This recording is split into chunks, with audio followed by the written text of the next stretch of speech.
Welcome to Keep It a Buck. Today I got a special guest. He made a long journey just come out here and stuff like that, and I gotta appreciate him for coming. So I'm gonna give a shout out to who? It's Kjshotit. What's going on, y'all? So what's the word? Boy. So who is Kjshotit? I started shooting music videos probably like 4 years ago. It used to be visuals by KJ, and then I had switched it to Kjshotit. Probably like in 2021, I think, like the end of 2021. Mm-hmm. And then, yeah, for me, just been shooting since. I shot a lot of like microphone performances you've seen. For some of the artists that have been up here, a lot of music videos. Yeah.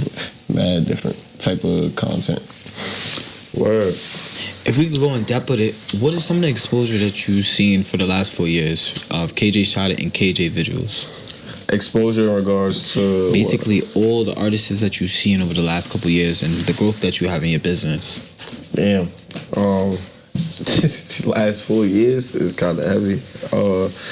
We went from, I went from teaching myself how to shoot and edit everything to everything we got going on now. I got like 114,000 subscribers on YouTube. Like over 100 million views in total, and like just videos I shot and edited. You saying it mad regular? That's an accomplishment, gang. That's a big accomplishment. I feel like we're gonna get into that. Okay. But we got mad stuff going on, bro. I just threw a show this year. That was one of my biggest things. I did threw a show at the end of August, and then we just expanded to London too. So give we a just shout locked out in. to that. The UK. Yeah, locked in with Cash Creations. He a director from out there, and he joined our team. So now we got the UK performances and the New York performances. It's just started. Okay. So what would you call yourself? Are you a director or are you a cameraman or a photographer?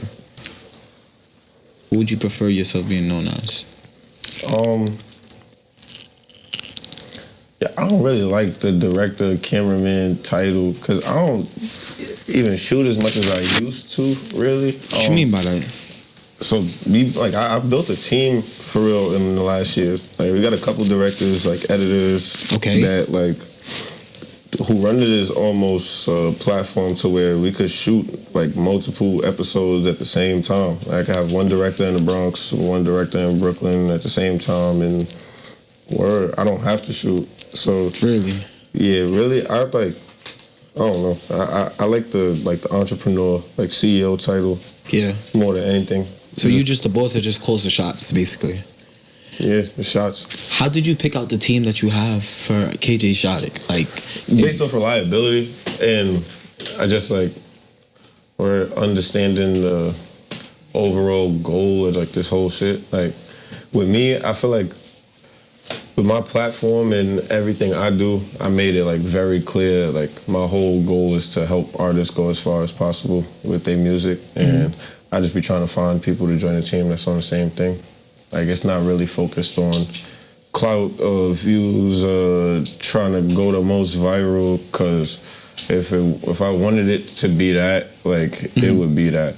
It's really just seeing potential in artists that don't have that spotlight and giving it to them, rather than feeding into what's trending or what's lit or what's buzzing on TikTok. Or nah, like you're really looking for talent, and I'll be looking for people to join my team that like have the same care for this shit, and not just doing it for money or for followers or for.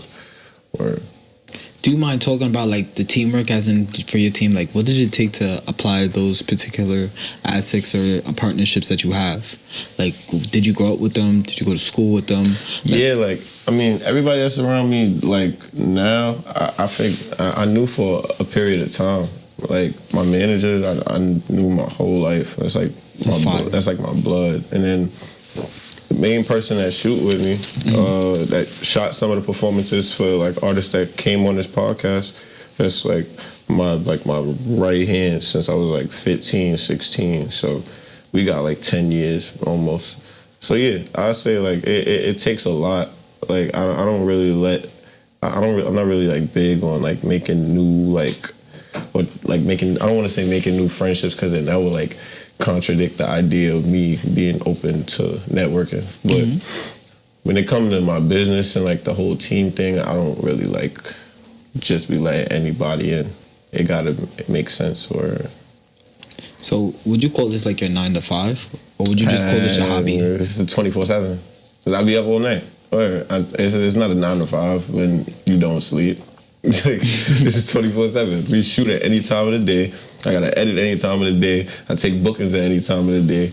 I don't have a day off. I don't have a day where I can't do work or I'm not doing work. I don't have a day where I could call out and I'm just not the boss today. Like, that's not a thing. It's a 24/7 where something goes left with my business at 3 a.m. It gotta get taken care of.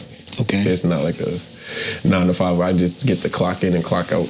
So how do you have balance with your individual life other than when you're doing Kjshotit? Like, you're still the same person that have to visualize, as you said, you want to be the CEO, but how do you have time to elevate just things for you, like going to doctor's appointments? How do you visualize just you being yourself as a young man growing up in a society? Time management is very important. It's something I got to get better with too, just because I'm very heavily focused right now on propelling like the brand as far as possible. So I be having my times where like I don't get to take as much time for myself as I should when it's like little stuff like shopping, spending time with like family and stuff like that. That's like, it's so easy to get done, but you be so focused on business and everything else that it might slip your mind. I definitely got to work on, but it's really just time management. Like I said, it's just making sure that you got a schedule for shit. You're not just winging it and doing anything at any time. Like you said, like with doctor's appointments and stuff, that stuff you take care of like early in the day. Like you got to get up like 8, 9 in the morning before everybody start bothering me about edits. Go take care of that. But I don't know. Have you ever thought of like, as you said, you expanded to the UK. Where's one place that you wanted to travel to? Travel to? Yeah. Actually going somewhere that you think that you could blow up. That's business related? Yeah. I feel like Africa for sure. Africa though. Yeah. Africa. Like Senegal, Guinea, Mali. I'm not too familiar like with what countries are like heavily like, involved in I guess like the music scene, but I know that like the music scene has been like becoming really popular in America, and for me it's something that I always like wanted to see, like that, like the original like the native actual thing, rather than seeing like the Americanized like version of people trying to do it. Like, for me, so if I could go out there and really see it, like tap in with the culture myself, that would be fine. So if Burna Boy was to call you right now and say, "Yo, KD," we going. That's fine. Or everybody going. That's that fine. Like, we all go to Africa. And that's the exposure that you think everyone got to see, basically. Why not? Like, when else are we ever gonna go get a chance to go to Africa? Burna Boy calls us to come shoot him. We running. Why wouldn't we go? Like, it's nobody on my team would say no to that. Y'all, we not going? Are we ready going? We leaving, right? Okay. So, since we want to talk about who's running it, who's the biggest that you think you had on that platform so far? That's heavy. I don't know. Everybody, I feel like it's a very to each its own thing. Like, to some of the kids, they might feel like an artist that's upcoming right now is the biggest. Okay. And then to some of the older people that tap in on my platform, they might feel like an older artist that came on the platform is the biggest. I don't really know. Also, because clout and more relevancy is very like piffy. Somebody be lit right now and then not be lit next year. So you don't want to say somebody the biggest and they haven't been consistent or established in this business for a long time for you to say that they're the biggest artist to work with you. Okay. I say. So if we refurbish, who is someone that you're grateful that thought about coming on your platform, that actually did good numbers, brought you good insight, and actually help you get a pedestal onto the next level, basically? I say Hurry Haram. Word. Okay. That was for multiple reasons. I'm not gonna lie. He wasn't really well known. Like he wasn't like OD big at the time. The song we did, it only had about like 6,000 or 7,000 streams on all platforms. Yeah. I had hit him up, and this is without him having 1,000 followers, a mad clout, or just me liking his sound, right? Yeah. Now he came on a drill platform that's primarily all diss songs and drill songs, and he came with a melodic song that you're not dissing. It's literally a love song. And sentimental type. Yeah, basically. and perform that on a platform that's not the norm. And obviously, you got to worry about whether or not the audience going to jack it, basically, because of the type of platform it is. He Yeah. wasn't even worried about it. He did the song, and it really went well. And it opened the door for other artists who make similar type of music to feel comfortable coming on the platform. Like I've shot a lot of melodic and singing songs since that, because people are like, yo, I saw this video, this was fire. And now they're not worried about, oh yeah, well, it's a lot of drill songs on your platform.